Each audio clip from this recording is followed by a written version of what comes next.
everyone, and welcome to this week's episode of the Canadiens Connection podcast, right here on Rocket Sports Radio. Each week we are coming at you talking about the Montreal Canadiens, keeping you informed, engaged, entertained, all about your franchise. And do we have a lot to talk about today. But before we get there, let's make some introductions. My name, if you've not been here before, my name is Amy Johnson. Nice to meet you. I'm going to be your host for today's show for episode 392 of the Canadiens Connection podcast, titled, Are the Montreal Canadiens Built for the Playoffs? Oh boy, we got some questions to ask about it because there's some rumblings, let me tell you.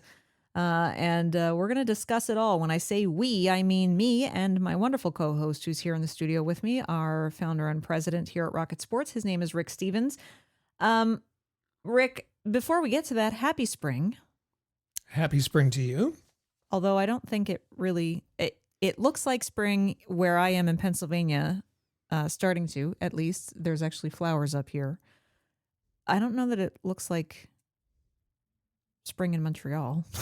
Well, and yeah, looking back to my hometown, I don't think it's ever going to stop snowing this year, this spring in Thunder Bay. Still some winter weather around, that's for darn sure. But spring is here, and that means playoffs are close. Just 3.5 weeks left, about that, for the regular season for the Montreal Canadiens. Standings are getting tight, very tight. Tempers are getting short. Oh, yeah. Marty St. Louis. Yeah, the Canadiens are going to finish up this regular season April 14th, close to you in Philadelphia. But lots to happen between now and then. There is. We are going to get to a lot of it on today's show. You just wait to hear what our big topic is all about today. But first, let's give you the rundown of what we're going to give you today on the show. In our first segment, it's our week in review. We're going to recap the 4 games that the Canadiens have played since our last episode. Rick has a brand new set of 3 stars of the week that he has selected. He'll lay those out for you and why they deserve the honor. And we'll also update you on the roster. There is some roster news to discuss, so we will talk to you a bit about that. All before we take a look at the Habs prospect report. We've got 3 prospects we're going to highlight for you today and give you an update on their season, as well as give you an update on the Laval Rocket and Trois-Rivières Lions playing in the AHL and ECHL respectively for the Canadiens organization. And then in our second segment, that's when we hit our big topic. Are the Canadiens ready for playoff hockey? We're going to examine kind of all of the components that make up whether or not a team is going to be successful if they make it to the postseason. And in this case, we're going to examine those components in terms of the Montreal Canadiens. We're going to talk about the tightening of the standings. We're going to talk about the lack of moves at the trade deadline. And then we're going to look at the lineup itself and talk a little bit about the strengths and weaknesses of the lineup for the Canadiens, and seeing some things that might need to change if, knock on wood, the team does make it to the postseason. So lots to examine, lots to get excited about, some things to maybe get a little worried about. We're gonna analyze all of it, and at the end of that, we're gonna ask you a very pertinent and related question, our Canadiens Connection question of the week, that we will invite you to answer. Because this is an interactive show. We want to hear from you. We always ask you a question that we'd love to hear your thoughts on. We're going to do that again this week.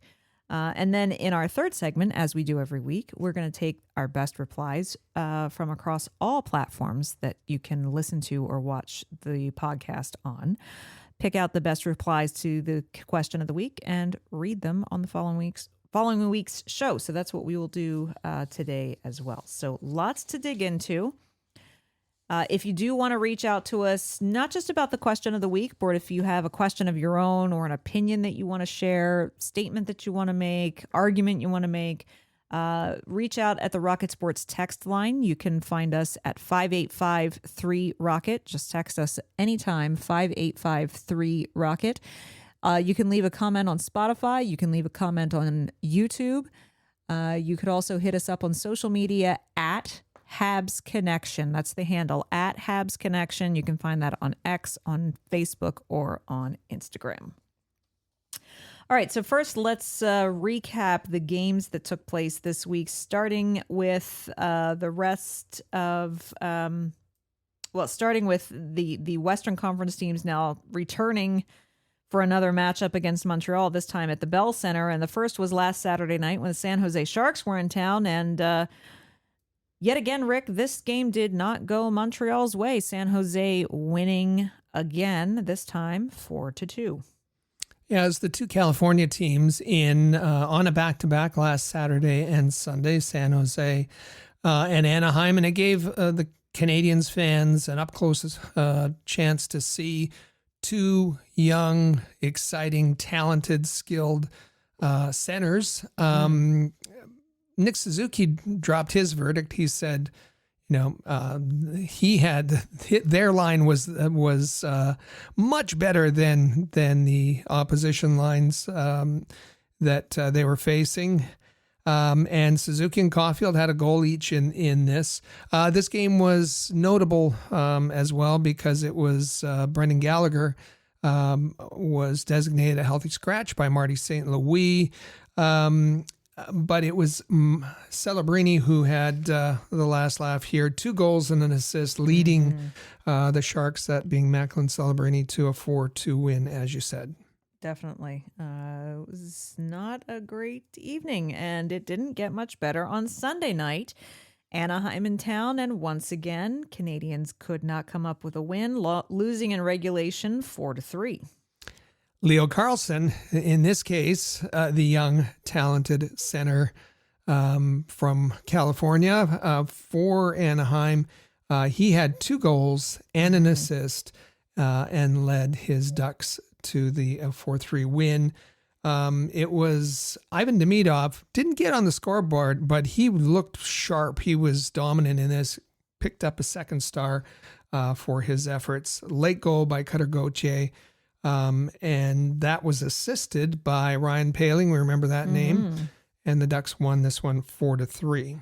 Ryan Poehling, who just got, I believe, a 4-year extension with Anaheim. He looked very good with Anaheim. Yeah, they like him a lot. Their commentators talking about how much the team and the fans have enjoyed him being there. So great to see that success story. Okay, so then the homestand continued on Tuesday night. They were down 2 losses to the California teams over the weekend. Tuesday night rolls around. Now we're talking real business here. You've already given up 4 points over the weekend, but the Boston Bruins come into the Bell Center on Tuesday night. This is a divisional matchup, a bitter rivalry matchup. It does go to overtime. Montreal ekes out a point. Oh, and they get 2 points. Yes, because they did beat the Boston Bruins in overtime 3-2. 900th game for Brendan Gallagher. He was back in the lineup. He's actually back in the lineup Sunday. And again, Tuesday against Boston. Josh Anderson, his line mate, he's figured out what to do in games against rivalries like the Boston Bruins. He had a goal, 4 assists, very physical in this game. Cole Caulfield, named first star. He had a goal, an important goal, his 40th, and an assist. And Jakub Dobeš was absolutely stellar in this. He stole the win. Big save in overtime. 22nd win of this season. He was named the second star. 186 goals against, 929 save percentage. Another game that he stole. This was this was not a good game for Alexander Carrier. Less than 30 seconds into the game, a 4-minute penalty, and which the Bruins, Pavel Zacha scored a power play goal. He's been on a bit of a bad stretch. Cole Caulfield obviously celebrating his 40th goal, but he wanted to talk about Brendan Gallagher. playing his 900th game, and he said, quote, "I think I was chanting Galley, Galley too. He's an incredible human, and we're lucky to have him, and the city is too." Very, very nicely done. So finally, after 2 losses, they do get 2 points. However, they did give a point to Boston by it having to go to overtime. So not ideal, but they did get the win. Then Thursday night, the Canadiens travel to Detroit. Now, this is another one that had big implications in the standings. And this was, aside from the netminder, this was I'm just sorry. It was just an awful game. Detroit won this one 3-1. None of that could be put on Jakub Dobish's shoulders. He was phenomenal in net. The rest of the team, not so much. Yeah, it was a playoff style game. It was defensive style game. Yuri Slafkovsky with the power play goal in the second period, and the Canadiens had a 1-0 lead going into the third. However, 3 goals in the third period by the Red Wings. None of them, one was an empty net. The 2 that beat the goaltender, not Jakub Dobish's fault. In fact, of all 4 games this week, the goaltending was solid in every single one of them. Mm-hmm. The goaltending situation seems to be solved. On the goals, glaring mistakes by the Canadiens' 2 top defensemen.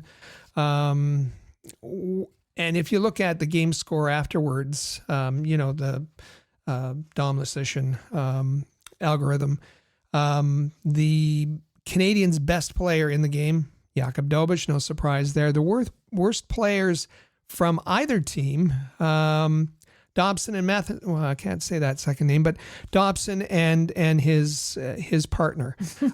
So they were horrible in this game. And the Canadiens, after this last week, have lost 3 of their last 4 games. Mm-hmm. And in the game that they won, as I said, gave up a point to a division rival. Not ideal. See what happens next. But before we get there, despite all of that, you did manage to put together to cultivate a 3-star list for this week. And first up, you've got, with the first star of the week, you've got the captain.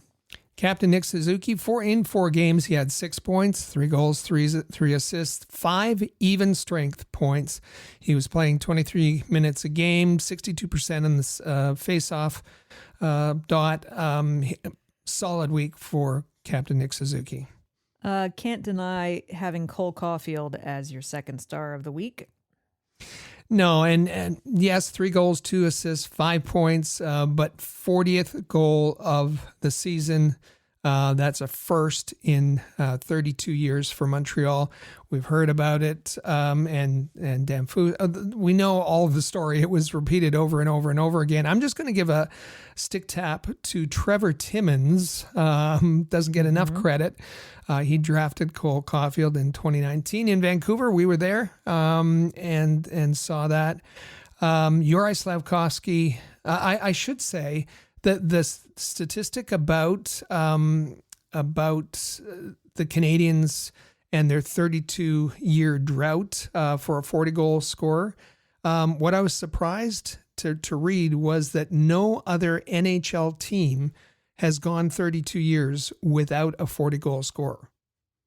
Maybe that's also why they haven't won the Stanley Cup. Well, yeah, since 1993. 1993. So your third star. Well, I've named 2 members of that top line. I'll add the third, Yuri Slafkovsky, a goal and 3 assists for 4 points, and a milestone for him as well, as he scored his 25th goal of the season versus Detroit. Love it. You do have an honorable mention this week, which I completely agree with. Jakub Dobeš, he had a solid week. The Canadiens need solid, steady, consistent goaltending. They got that from Dobeš. He had a 233 goals against throughout. His 3 starts got the win, and he was absolutely solid. So through 60, and I'd like to tell you who's struggling. But you can. I can, and we'll is identify we'll it's forbidden. Verboten. Yeah. We'll reference the rule that the reasons I can't name this person in our second segment. Yeah. So through 68 games played, the Canadiens have amassed 84 points. They are still sitting at third in the Atlantic, eighth overall in the NHL. They are in a playoff spot still. However, everybody was riding high last week when Money Puck had them with a 93.9% chance of making the playoffs. Well, losing 3 of their 4 games this week has dropped them drastically down to just a 75.5% chance. You drop 18.5% in a week. You've had a bad week. Mm-hmm. And interesting that Columbus, and we know the streak that Columbus has been on since Rick Bowness has been there. Rick Bowness is doing things. They've moved. Their odds are higher than that of the Montreal Canadiens. Uh-oh. And their strength of schedule does not get any easier. In fact, it's now harder than it was last week. 5th toughest schedule in the league, and with 14 games remaining. It's going to be tight through the stretch, let me tell you. All right. Roster news. I feel like a broken record here because on Tuesday, the Canadiens announced that forward Kirby Dach will be out for 2 to 4 weeks due to an upper body injury. Yeah, and Kirby Dach. I mean, it was a solid hit from Jeffrey Viel, but it was first period against the Ducks, but it didn't look like the kind of hit that would put you out for an extended period of time. But unfortunately, I guess because it's Kirby Dach, that's what's going to happen. Bit of a range there, 2 to 4 weeks. 4 weeks would bring him back in time for the playoffs. Then on Thursday, the Canadiens announced Josh Anderson also has an upper body injury listed as day-to-day. Yeah, I said that Josh Anderson was a bit rambunctious in the game against the Bruins on Tuesday. He sat out at Wednesday's practice due to a therapy day and then did not play on Thursday. It's been plenty of people, and we're going to talk about this in the second segment, calling for perhaps the recall of David Reinbacher down the stretch here. Well, we'll see if a change in representation does anything for the young defenseman because he has now switched over to Cortex Hockey. Cortex Hockey, we all know, Kent Hughes' former agency. David Reinbacher was with Maloney and Thompson, but with Canadiens defensemen like Hudson, Carrier, Matheson, Struble, all with Cortex. David Reinbacher now joins them and will be a client for Cortex Hockey. Interesting. For Saturday night's game against the New York Islanders, the only change to the lineup is that Jacob Fowler gets the start in net. Everything else stays the same. And that makes sense. Unfortunately, Josh Anderson not yet ready to return, so that means Veleno, who played okay on the fourth line with Deneau and Gallagher, will be there again. Bolduc and Texier on the third line with Evans. Top 2 lines stay the same. And that also means that Struble will be in the lineup again for Saturday night, paired on the third pairing, interestingly enough, with Hudson. Hudson on the right side, which, yeah. What is wrong? Have they not seen the data? Apparently not, or they just don't care.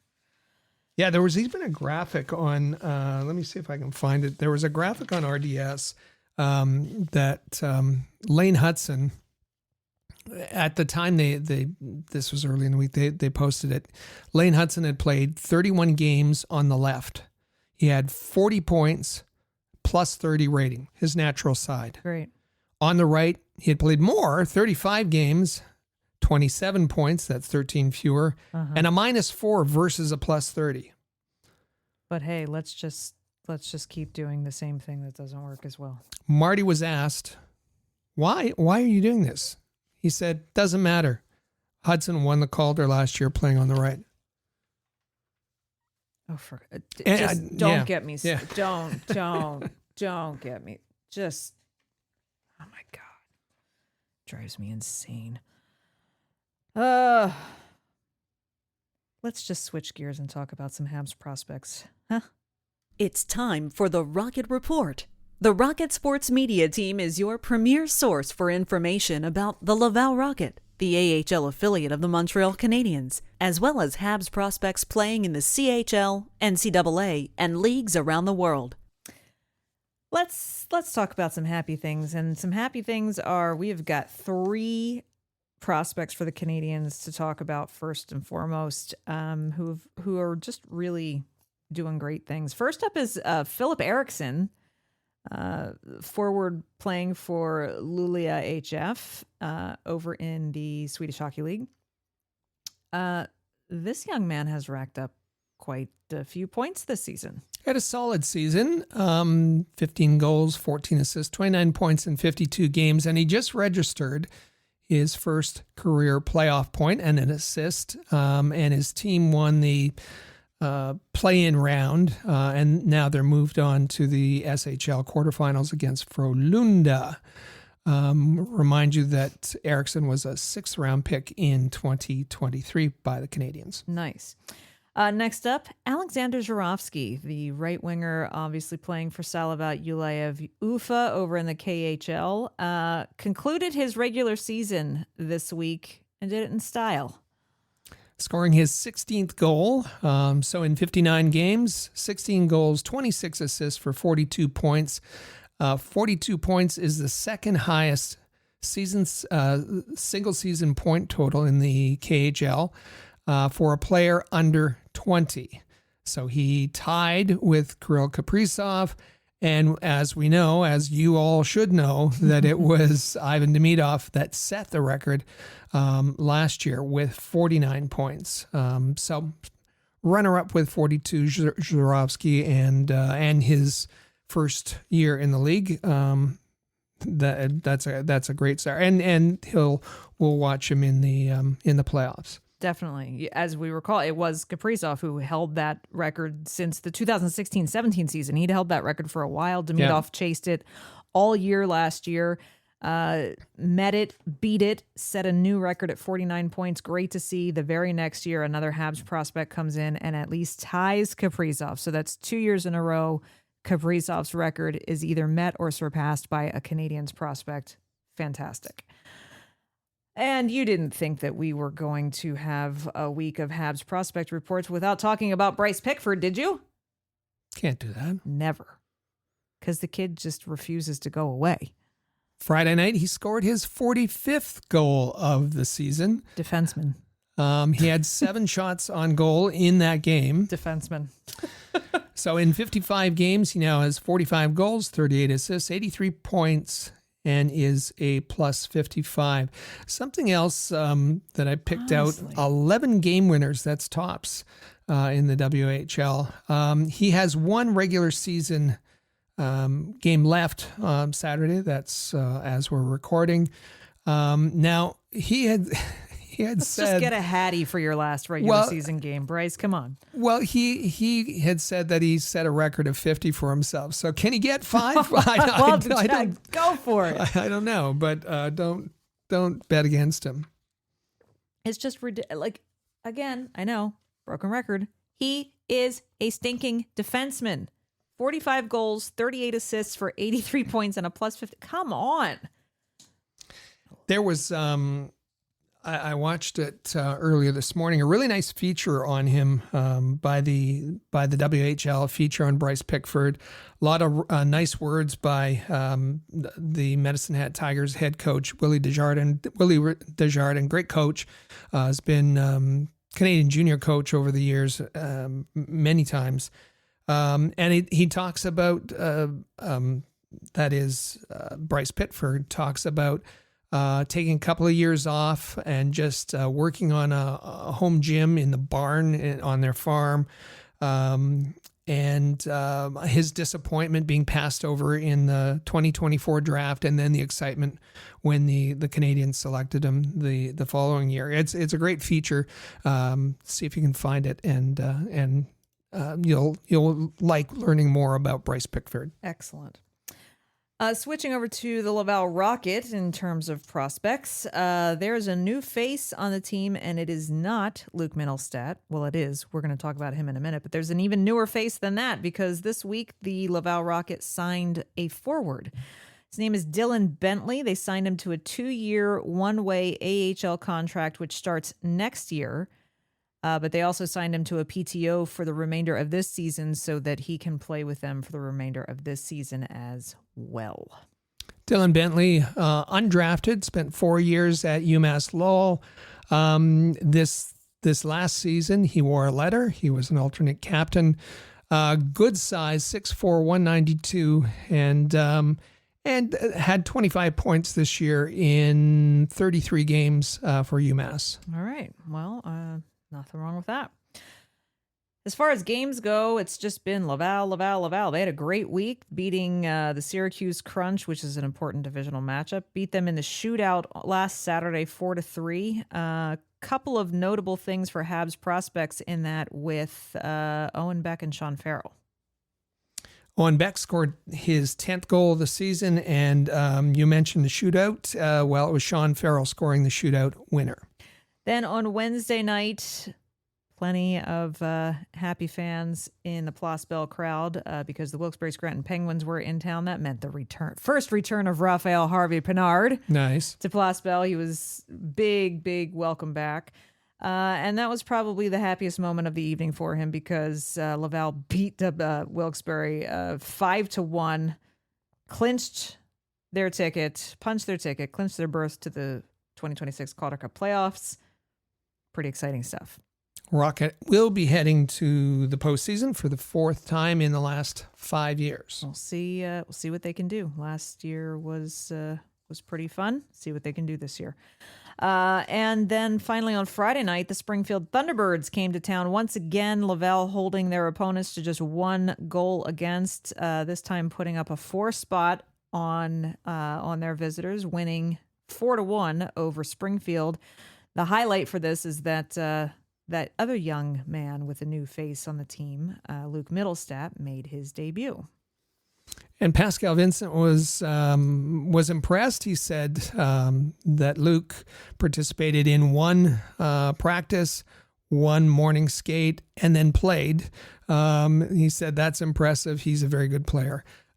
So he was happy about Luke Mittelstadt. Like that. He wasn't happy with the morning practice and led into his team maybe a little overconfident or complacent as you mentioned, they had made the playoffs the 2 nights previous, but they were much better in the game, and he had praise for a couple of players who had good games. Yeah, Habs prospects again. Florian Jacki with an empty netter. That's his 5th goal in the last 6 games. Philippe Mechard had a goal and an assist, and Owen Beck with 2 assists. They were the 1st and 3rd stars respectively, so the prospects still doing their thing. Laval has just 9 games left on the regular season schedule, by the way. Sitting comfortably 1st overall in the North Division and 5th overall in the AHL. I think they're probably going to be fine. Trois-Rivières, I should just give you a quick update there. 57 games played. They have 60 points. They're 5th overall in the North Division, 16th in the ECHL. Still have some work to do. They've still got some games left. We'll see what they can put together. Finally, in this segment, before we take our first break, we talked about Lane Hutson a little bit. Well, Hutson was certainly in the news and in headlines this week, but not Lane. It was Cole Hutson. Finished up his NCAA season after the Boston Terriers were eliminated in the quarterfinals of the Hockey East playoffs, and turned around. And you know what makes that disappointment feel a little better? It's when you sign a 3-year ELC with the Washington Capitals. Yeah, so I imagine that Lane was doing a bit of scoreboard watching because Cole is the 3rd Hutson brother now to join the NHL. And in his NHL debut at the Capital One Arena, Cole scored his first career NHL goal against the Ottawa Senators. And he was mobbed by the media. There's a scrum afterwards. And it was teammate Tom Wilson that gave him the shaving cream pie treatment in the face. Nice. So he said it didn't smell that great. So maybe want to change shaving creams. Lovely. Yeah. All right. Well, we are going to take our first break here on the Canadiens Connection podcast. We're going to bring you a message from our sponsors over at DraftKings, who have a special incentive just for you, our Canadiens Connection and Hockey Podcast Network listeners. When we come back, we're going to try to answer the question, are the Canadiens ready for playoff hockey? What do you think? Hold your thoughts, think about it, and we'll be back right after this. You're listening to the Canadiens Connection podcast on Rocket Sports Radio. DraftKings Sportsbook, an official sports betting partner of the NHL, is built for the fastest game on ice. With player props and live betting, every shift, every shot, every save gives you options to get in on the game with DraftKings Sportsbook. And hey, new customers, if you bet just $5 and if your bet wins, you'll get $300 in bonus bets instantly. Download the DraftKings Sportsbook app and use code THPN. That's code THPN to turn $5 into $300 in bonus bets if your bet wins. In partnership with DraftKings, the crown is yours. Gambling problem? Call 1-800-GAMBLER. New York, call 877-8-HOPE-NY or text HOPE-NY. Connecticut, call 888-789-7777 or visit ccpg.org. On behalf of Boot Hill Casino in Kansas, wager tax pass-through may apply in Illinois. 21 plus in most states. Void in Ontario. Restrictions apply. Bet must win to receive bonus bets which expire in 7 days. Minimum odds required. For additional terms and responsible gaming resources, see dkng.co/audio. Limited time offer. Copyright 2026 NHL. All rights reserved. And welcome back to the Canadiens Connection podcast on Rocket Sports Radio. Once again, my name is Amy Johnson. And I am here in the studio with my wonderful co-host, Rick Stevens. You're welcome if you'd like to follow either one of us over on the socials, particularly on X. You are more than welcome to do that. You can. My handle over there is @FlyersRule. And Rick's handle, you definitely want to be following him because he runs the main account for Rocket Sports. All of our links to all of our content, whether it's podcast episodes, videos that come out, written articles over on hockeyhotstove.com, you name it. Follow @Rocket Sports. That is where you'll find Rick. And of course, you can always follow this particular podcast specifically. It has its own separate social media accounts on X, on Facebook, and Instagram. All the same handle, @Habs Connection. All right, well, as we're getting deeper into the stretch run of this season, the conversation around the Canadiens is starting to shift a little bit. For a really long time this season, this was a team that people were evaluating in terms of progress, development, whether they were ahead of schedule. But now the standings are tightening up. Every game is carrying a little bit more weight. There's mistakes that are being made. The question's becoming a lot more direct. What is this team capable of right now? Like, not the successes they've had all season. What are they capable of right now? And when you start looking at that through a playoff lens, there's a few things that immediately stand out. First of all, the Canadiens didn't make any move at the trade deadline to reinforce the rosters. So this group is the one that's going to be asked to carry the load as is. At the same time, their style of play, which has worked really well in stretches during the regular season, it's going to get tested in a very different kind of environment, as we have seen in some of these playoff-esque games in the last couple of weeks. The mistakes get magnified, time and space kind of disappear, the pace picks up, it gets more physical, a lot of things change. Then you get into your lineup questions. Like, if this team gets into the playoffs, how are they going to deploy their forwards? What are they doing about defense pairings? Particularly with the uptick in physicality as we get closer to the playoffs and into the playoffs. How much flexibility do they have if they have to adjust something because something's not working. On the back end, have to say there are some individual performances that are getting a lot harder to ignore, particularly when you're thinking about what playoff hockey these days demands from a defensive standpoint. And all of that's happening against the backdrop of, as I said, very tight race in the Atlantic Division and the Eastern Conference, where there are multiple teams chasing the same handful of points, not much margin for error left. Oh, and don't forget the Canadiens lose just about every tiebreak scenario that there is. So, Rick, when you take a step back and look at the full picture, it all kind of leads you down a road to a pretty straightforward but maybe uncomfortable question. Probably not a simple one to answer. We're going to try. Are the Canadiens built for the playoffs this year? That's a really difficult question. And you're welcome. Thank you. So let's look at some of the factors and see if we can figure this out. You mentioned about the Eastern Conference standings getting tight. Mm-hmm. They certainly are. You look at, as we record, the Canadiens, the third spot behind Tampa and the Buffalo Sabres with 84 points. But the Boston Bruins also have 84 points. The Detroit Red Wings also have 84 points. And the New York Islanders, who are coming in tonight, have 83 points. Now, there's a discrepancy there in that the Canadiens have one game in hand on all those teams, but that can disappear quite quickly. And if you look at some of the points projections, you have like the Red Wings, the Canadiens, the Blue Jackets, all around 100 points in terms of projections. So, there's going to be a pretty good team and a team with many more points than the teams in the West not make the playoffs. Mm-hmm. And the also, we talked about it earlier, the strength of schedule, and the Canadiens have at this point the fifth most difficult strength of schedule for their next 14 games. So that kind of plays against them. You mentioned the tiebreak scenario.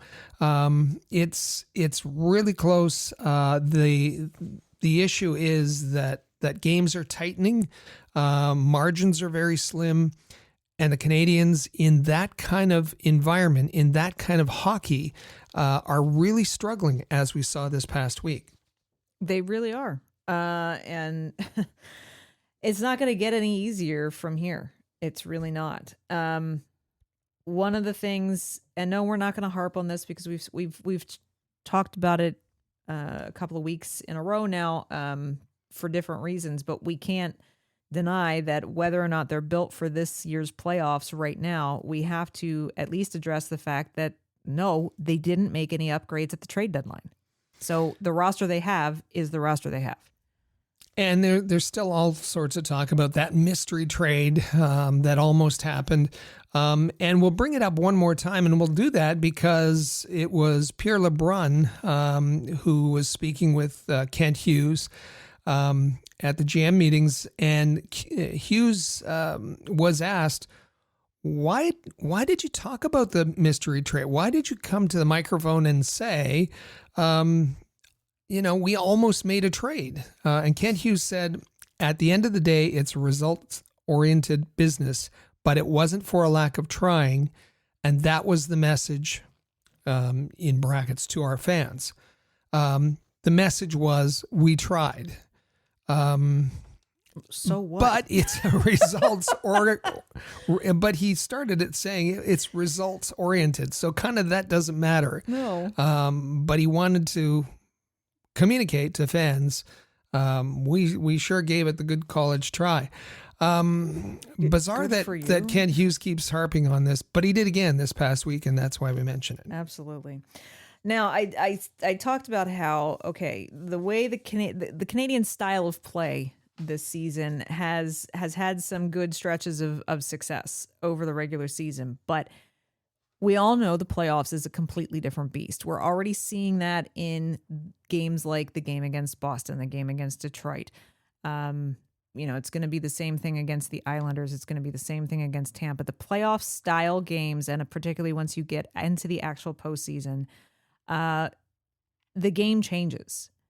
And we need to talk about, or at least analyze, whether or not what has worked for the Canadiens in their style of play at times during the season, is that going to work in the playoffs? Playoff style games, as I said, small margins, attention to detail, one mistake, and all of that has been happening this week, and the Canadiens are struggling to win. So when you're trying to answer the question, are they built for the playoffs? Are they ready for the playoffs? You have to factor that in. And we got a bit of information by Chris Pronger on the Hockey Night in Canada broadcast, and they were discussing Marty's system. And Pronger said he feels the Canadiens are going to have problems in the playoffs because, as we know, in the playoffs, there's not as much room and free flow in the neutral zone. Neutral zone gets clogged. And the teams start playing more physical. So in Pronger's opinion, he doesn't think the Canadiens will be able to move the puck as they do in the regular season and get so many rush chances as they have been. So take it for what it's worth. There's one person's opinion, pretty informed person, but there's his opinion about whether the Canadiens' system and lineup roster is built for the playoffs. Okay. So then that means that's where you get into the lineup questions. And I rattled off, the first things that come to mind, how are you, what's your answer with the forwards in terms of lines and who's in and who's sitting? Defense pairings, what are you going to do about those? And I think the big thing here is how much flexibility do they really have if something's not working once they hit the playoffs? Yeah. So let's start with the forwards. Well, we expect that Josh Anderson is going to be back. He's listed as day to day, so you can pencil him in that Josh Anderson will be available. Kirby Dach, the projection on his injury is that he'll be back in 2 to 4 weeks. That timeline says he'll be back for the playoffs. So when you're putting your lineups together, you got to expect, and barring any other injuries that Kirby, you can include Kirby Dach in your plans. Okay, you can do that. But beyond that, all right, here's question mark, Michael Hage. Well, Michael Hage is playing on the number 1 seed, the top ranked team in the league, University of Michigan. He's expected to go far in the Frozen Four. The regionals will take place the end of March, mid-April for the Frozen Four semifinal. So he might be tied up for a while, but could be available for the last game of the season and the playoffs. Where do you want to play Michael Hage? Tons of talent, but no experience in the NHL. To ease him in on the third line and then some second power play duty. Do you try him out on that second line? Where do you put him? But he will be an option probably for Marty St. Louis. What about Florian Xhekaj? Well, we talked about Florian Xhekaj on a bit of a goal streak these days. And of course, the extra benefit with Florian Xhekaj is that grit that you might need for the playoffs.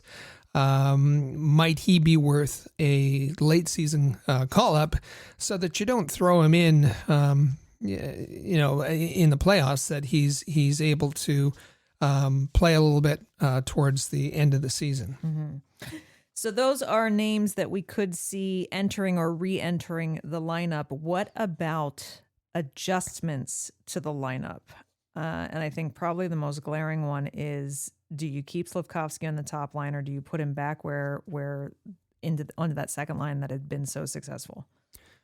Well, and I named the top line as my 3 stars of the week. So you may be surprised for me to say Yeah, I'd vote for that line to be broken up. And listen, I think it's because Suzuki and Caulfield, they can create with another winger. They can create with, Texier fit in there pretty well. I don't know if Newhook has been terrible on the second line, and the main reason for dragging down that second line, remember, they were for a rookie lineup.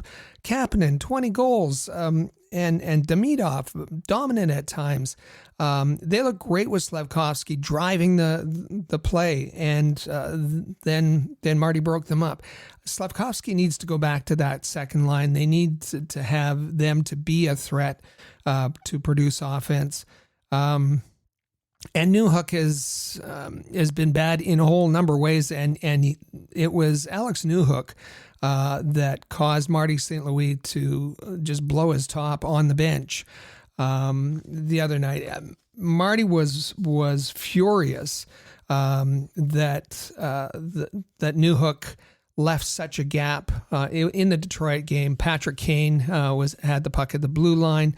Newhook gave him a lot of room, and then Kane used Newhook as a screen to get the puck through Newhook's legs. Miraculously, Jakub Dobeš saved it. Blocker save, even though he was screened. You're not going to get that from Montembeault. But the puck deflected off his blocker, off Compher in front. Noah Dobson was terrible, bad positioning. Noah Dobson, we know Noah Dobson doesn't play.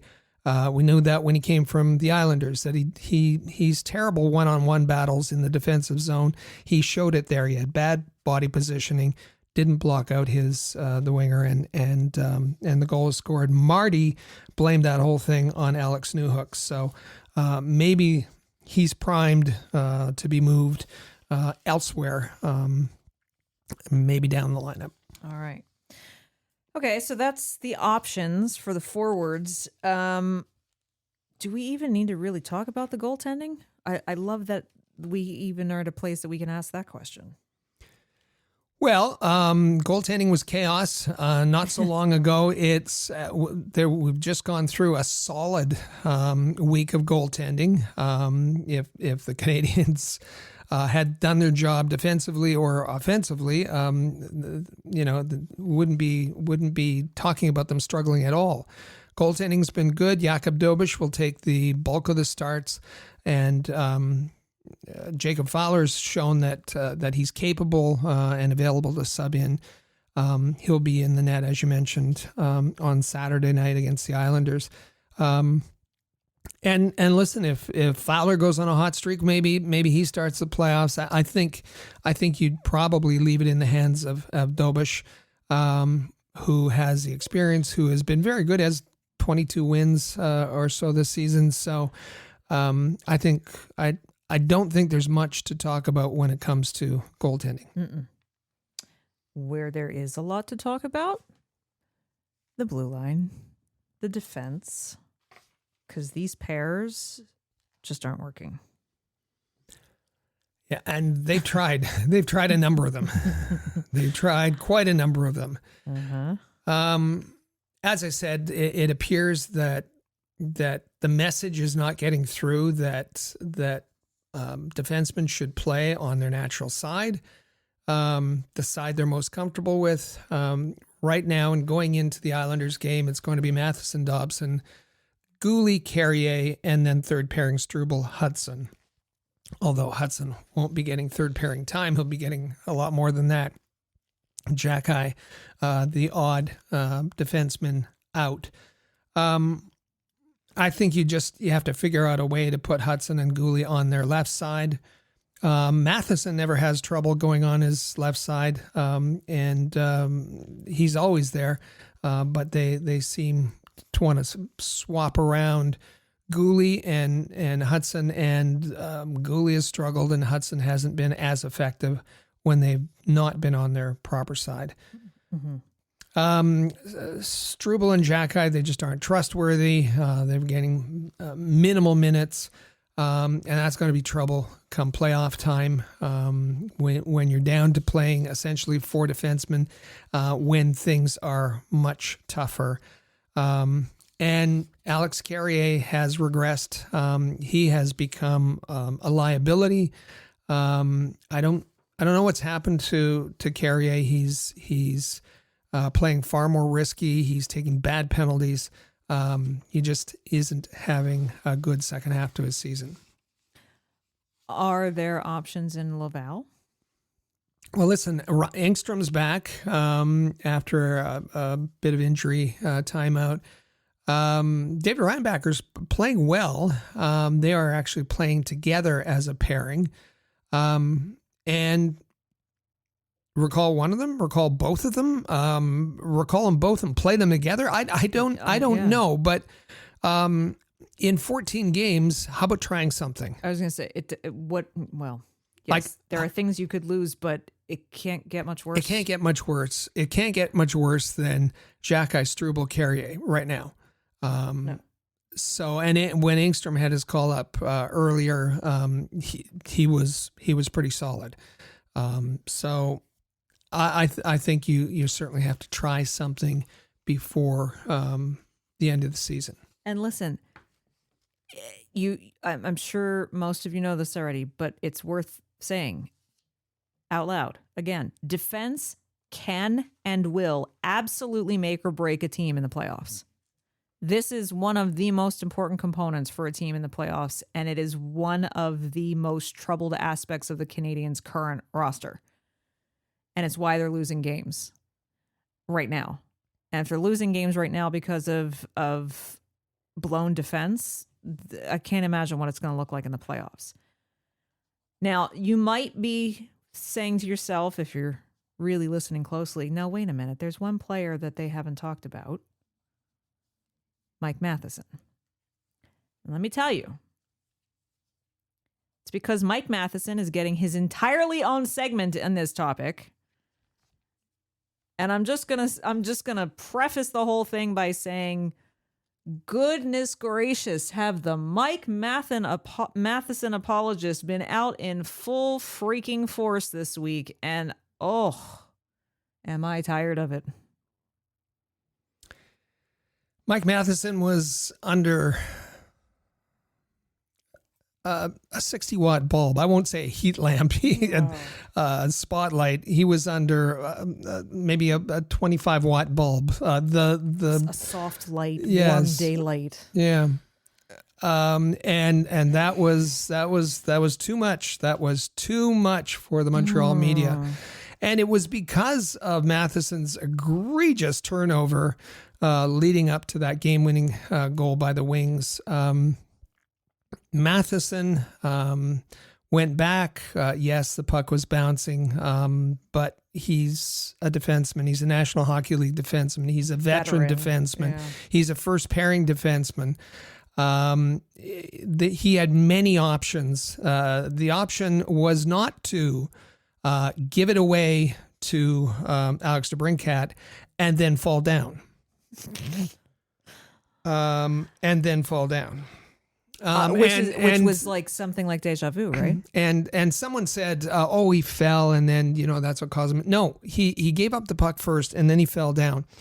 And Marty St. Louis said this was his way of looking at it, just a bad bounce. Whatever. Just shut up. We were in control. It hurts because we played a good game. We're going to pick ourselves back up, and that's all.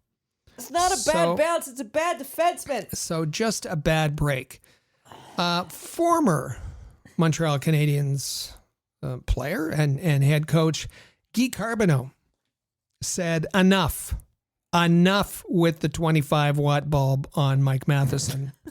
Enough. If that play happens 250 times... This is the only time that Mike Matheson gives it up. He would make that play 249 times out of 250. Well, I hate to tell Guy. Maybe he missed that game 2 weeks ago.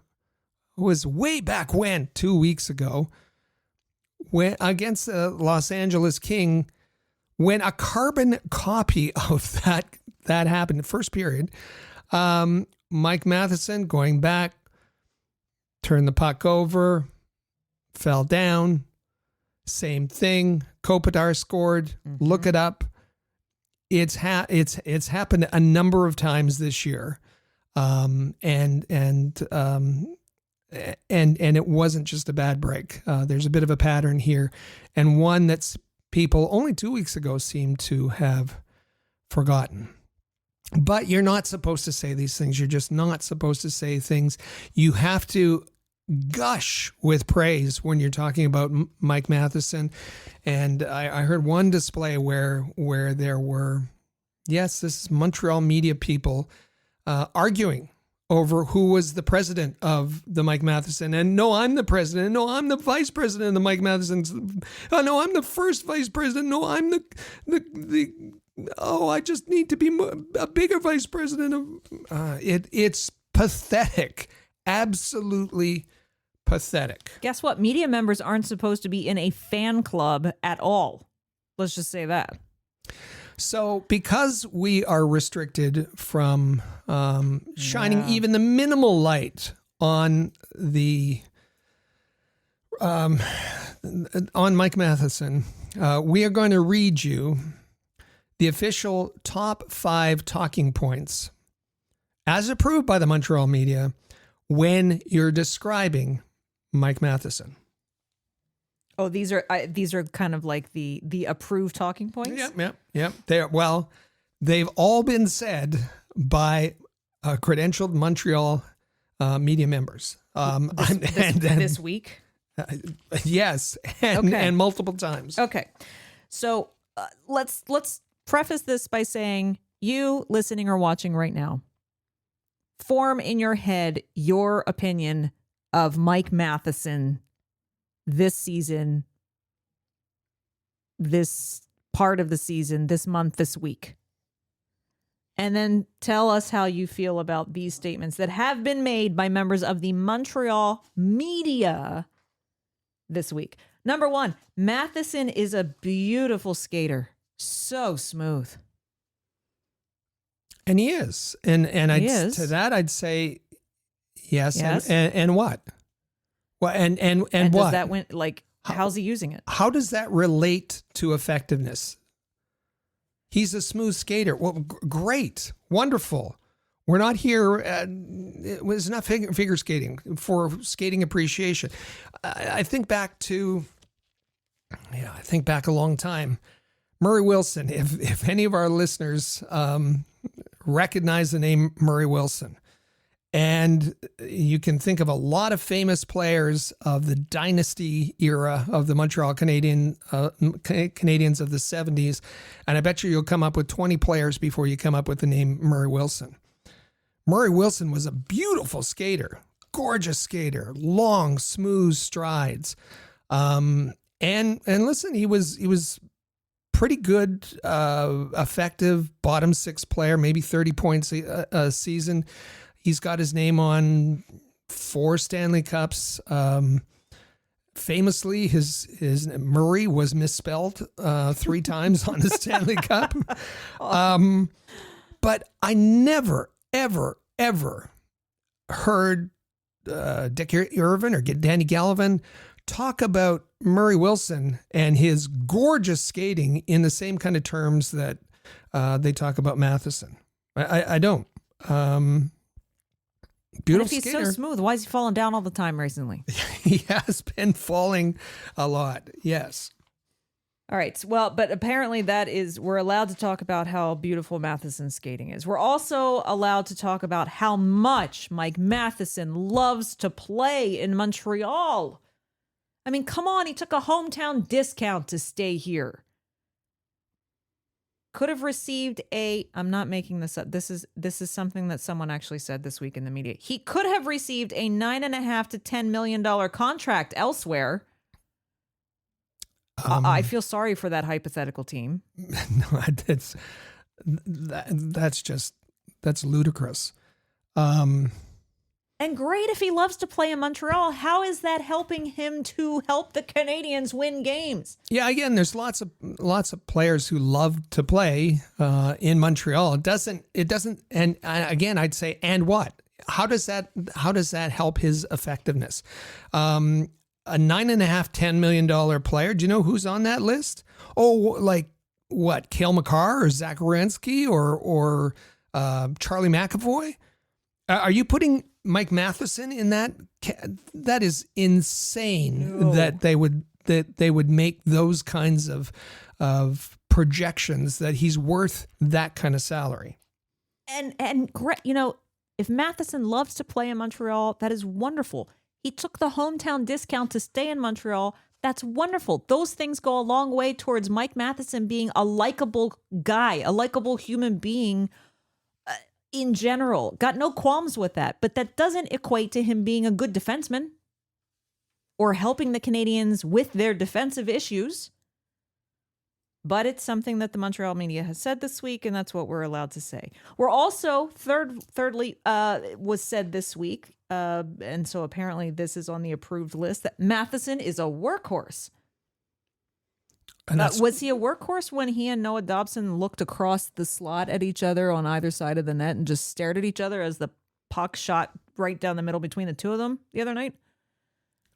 And again, I'll say, and what? Yeah, he plays a lot. That doesn't equate to effectiveness. It just doesn't.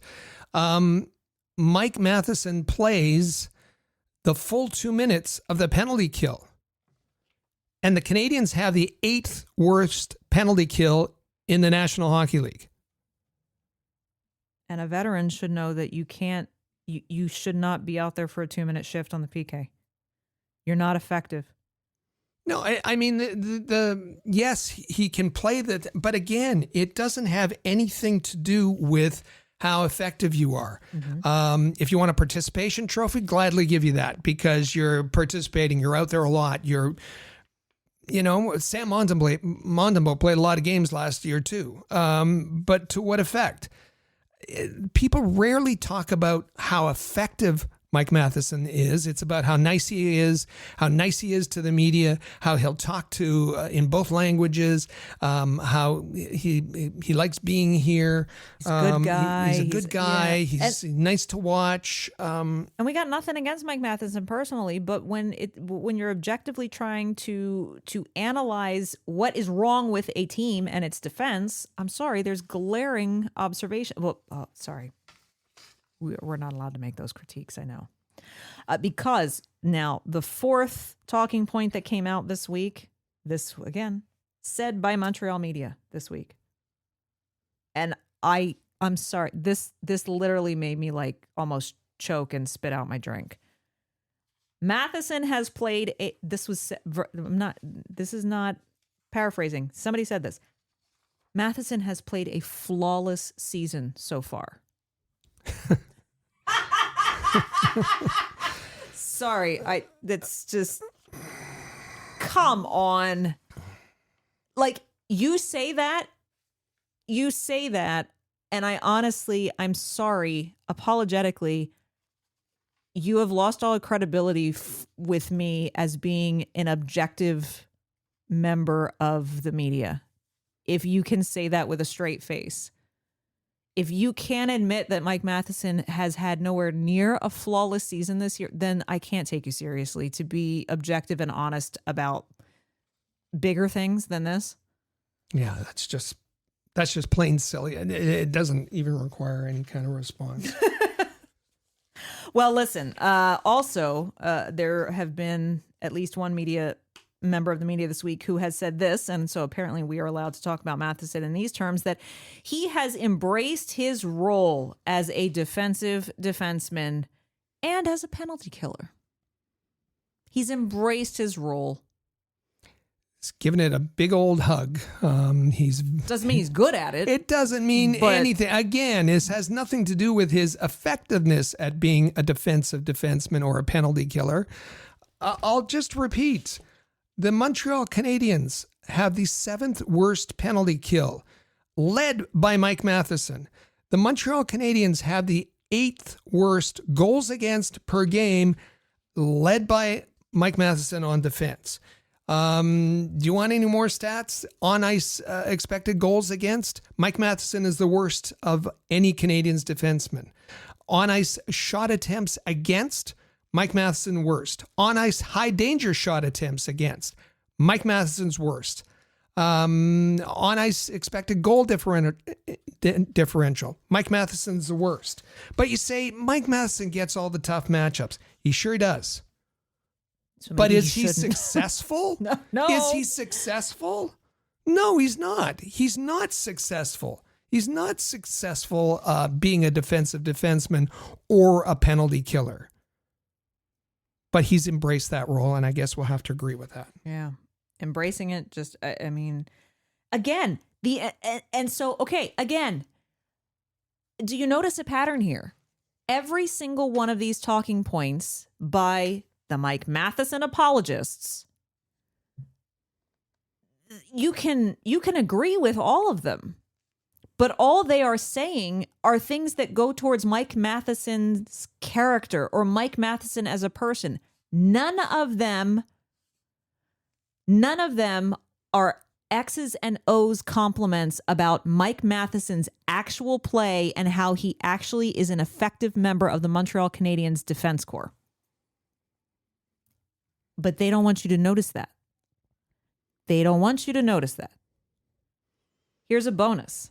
We had the top five talking points as approved by the Montreal media when describing Mike Matheson, but we're just like that. We'll give you a bonus. Because this was also said this week. The more minutes, Mike Matheson, one of the leaders consistently every night in ice time for the Montreal Canadiens. And so this was said, the more minutes you play in the NHL, the more mistakes you'll make. Now, I can't believe... It's simple math, right? I mean, you're a math major, yes. for goodness sake. Yeah. It's simple math. This was so dumb. I don't know how this gentleman puts his pants on every morning. The goal in the NHL is to deploy players who make positive plays the more they're on the ice. It's not the goal to put out the players who make more mistakes as they accumulate ice time. That's not how it works. It's not how it works.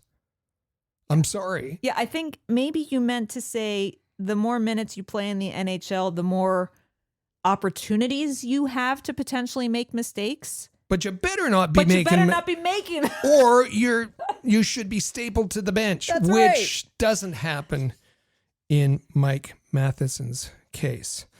I'm going to unleash here for a minute and get away from these rules, these talking points, the approval.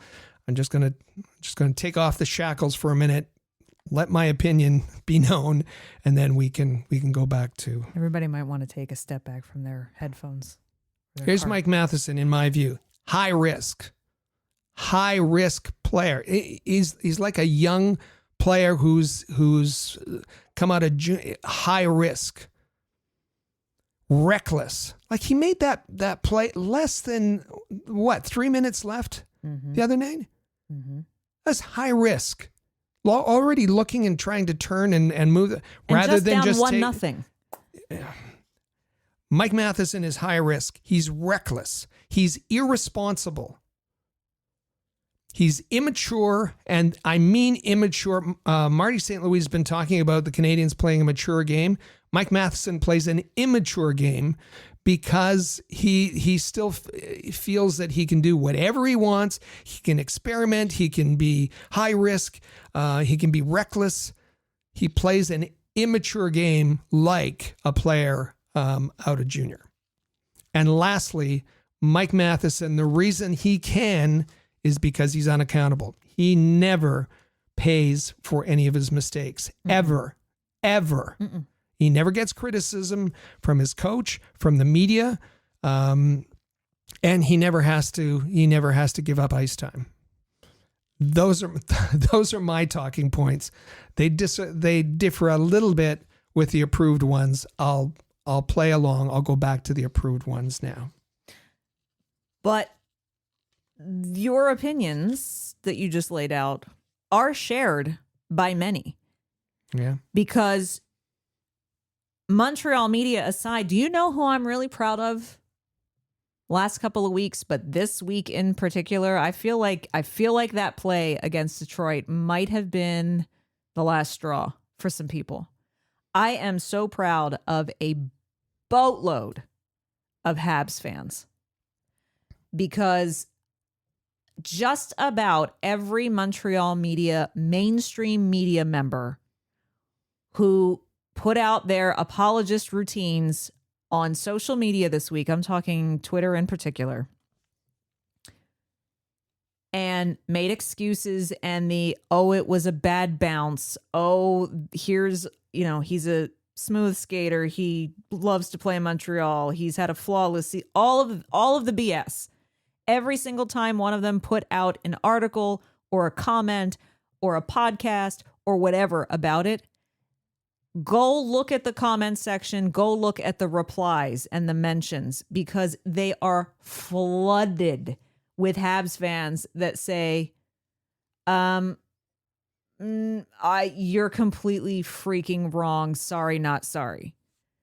Habs fans have taken the wool off their eyes. Habs fans are not as dumb as some people would like you to think. We know that the Habs fans are pretty smart. You guys have two eyes. You can see what's happening on the ice. And Habs fans have had it with the apology tour. And no. Don't know. What you see happening on the ice, it's trivial, because let's tell you all of these nice things about Mike Matheson and all the reasons why you shouldn't hate on him. Well, I'm sorry, but Habs fans aren't buying that anymore.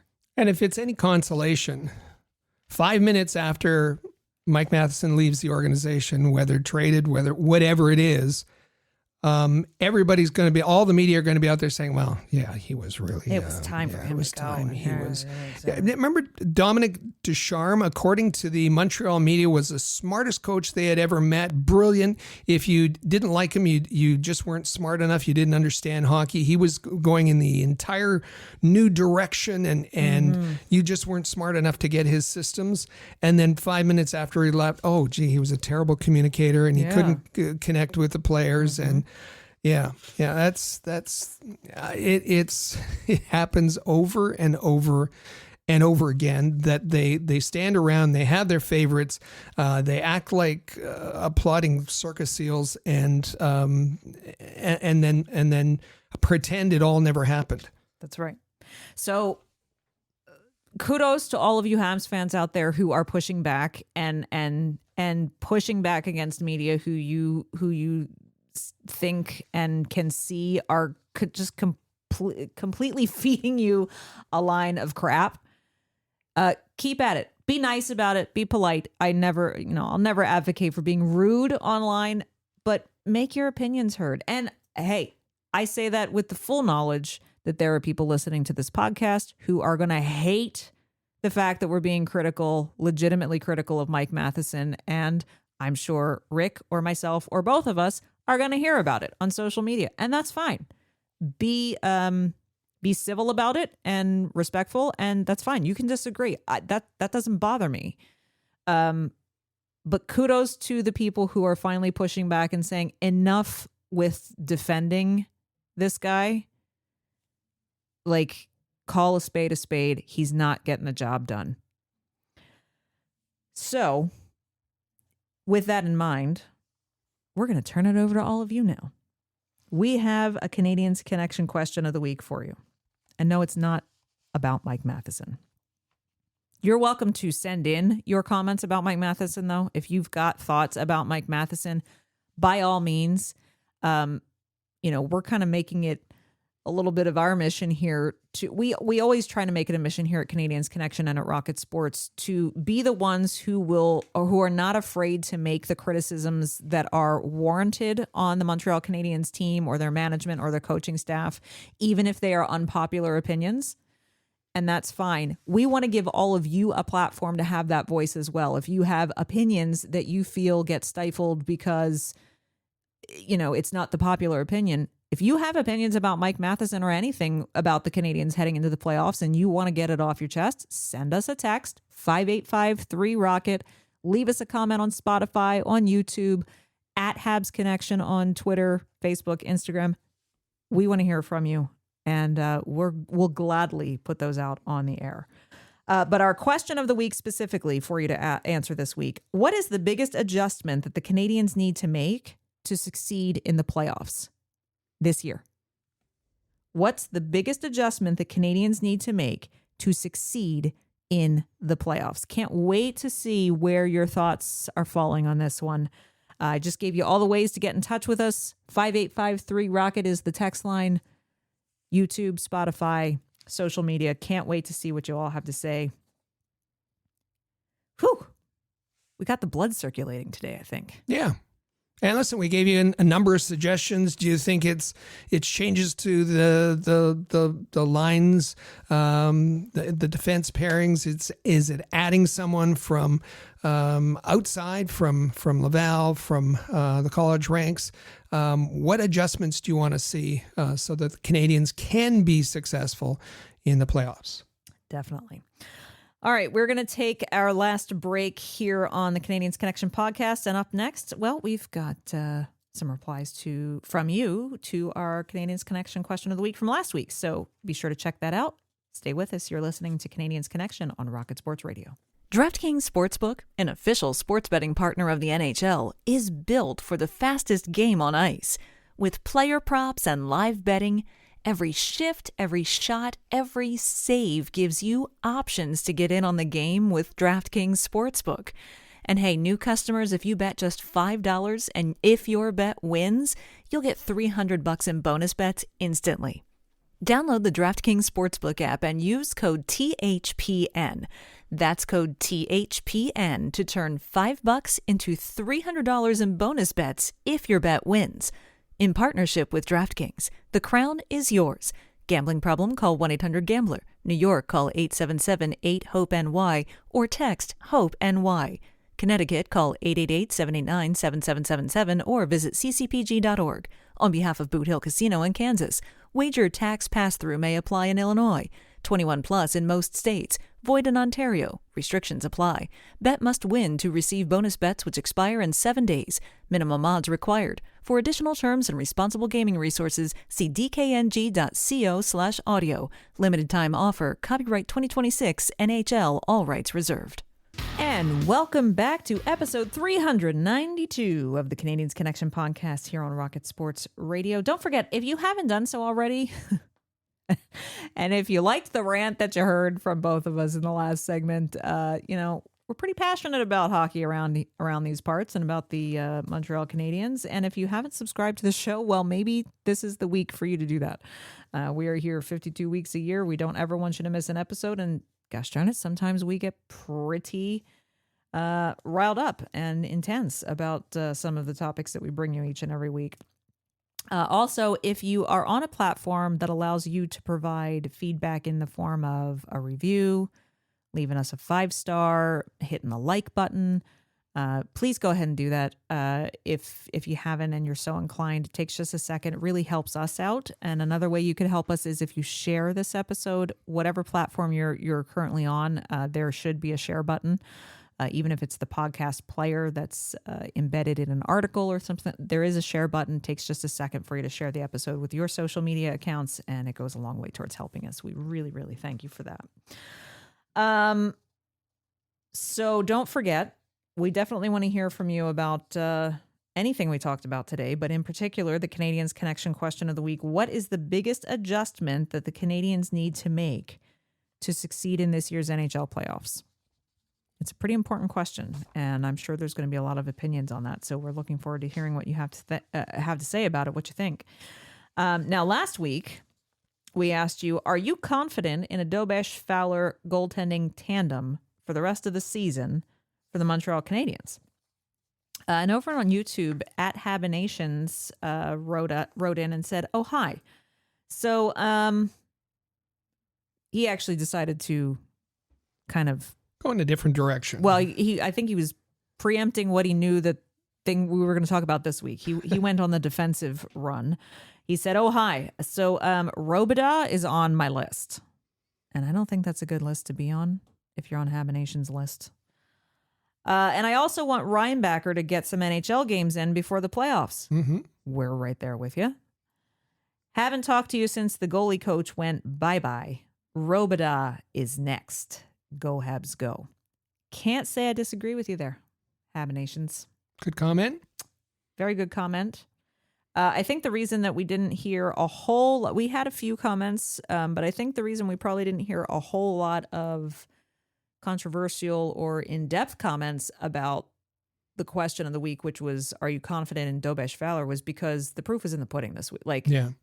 I don't think there was going to be anybody who didn't say, oh yeah, I'm not confident with this. And we've seen it this week. So sometimes that happens and that's okay. And just like Habinations did, you are welcome to write in with whatever you want to write in about. I saw one person on X say that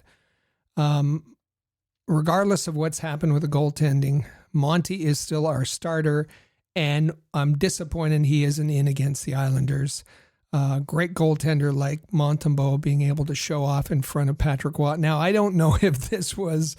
Is this a satire account? I don't know, but I thought, oh my goodness. Go ahead, start Sam Montembeault tonight. See how that works out for you in the standings. It's not going to happen. My goodness. All right. Well, there's no secret that Saturday night's game is the Canadiens are back home again all this week. So all of these games are at the Bell Center. Saturday night, the New York Islanders come to town. Patrick Waugh says, quote, "We'll be ready for Montreal." All right. Okay, Patty. Important game for him. All right, and Patty. the Islanders. Yeah. Tuesday night, it's Carolina coming to town, the Hurricanes. Thursday's a big one.